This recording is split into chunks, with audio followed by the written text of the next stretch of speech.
दोस्तों, यह कहानी है राजस्थान के कोटा में स्थित एक हवेली की, जो कि राजा महाराजाओं के समय में बनाई गई थी।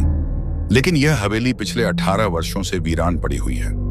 लोग कहते हैं कि इस हवेली में भूत प्रेत का साया है। कोई भी व्यक्ति इस हवेली में रात के समय रुकने की हिम्मत नहीं कर पाता।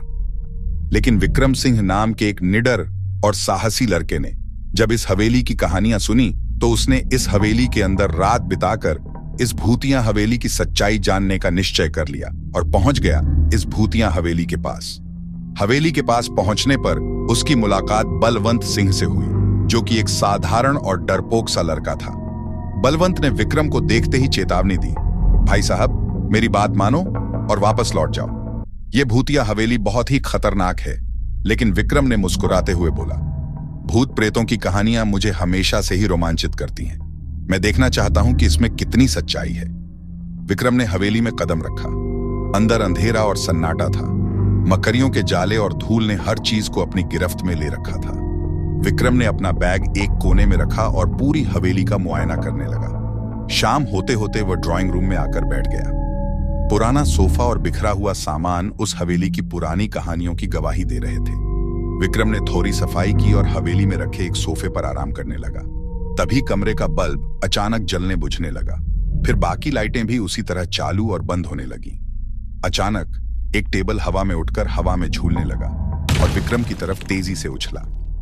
विक्रम ने फुर्ती दिखाते हुए अपनी जगह बदल ली और टेबल दीवार से टकराकर गिर पड़ी। कमरे में सन्नाटा छा गया। तभी विक्रम के सामने एक डरावनी और विशाल परछाई प्रकट हुई। परछाई की गहरी आवाज, तुमने इस हवेली में कदम रखकर बड़ी गलती की है। मैं यहां से किसी को जिंदा नहीं जाने देता। तुम्हारी भी मौत अब तय है। लेकिन विक्रम बिना डरे बोला, कौन हो तुम और मुझे क्यों मारना चाहते हो? परछाई ने जवाब दिया, इस हवेली के मालिक ने 18 साल पहले मुझे धोखे से मार दिया था। तब से मेरी आत्मा यहां भटक रही है। इसीलिए मैं भी इस हवेली को कभी आबाद नहीं होने दे सकता। विक्रम ने दृढ़ता से कहा, मैं नहीं मानता कि तुम मेरा कुछ बिगाड़ सकते हो।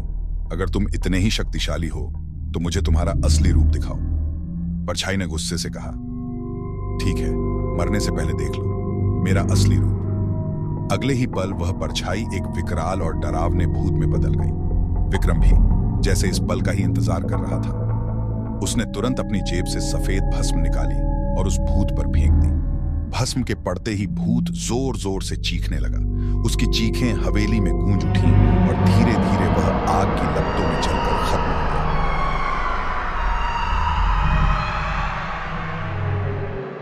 अगली सुबह हवेली शांत और खाली थी।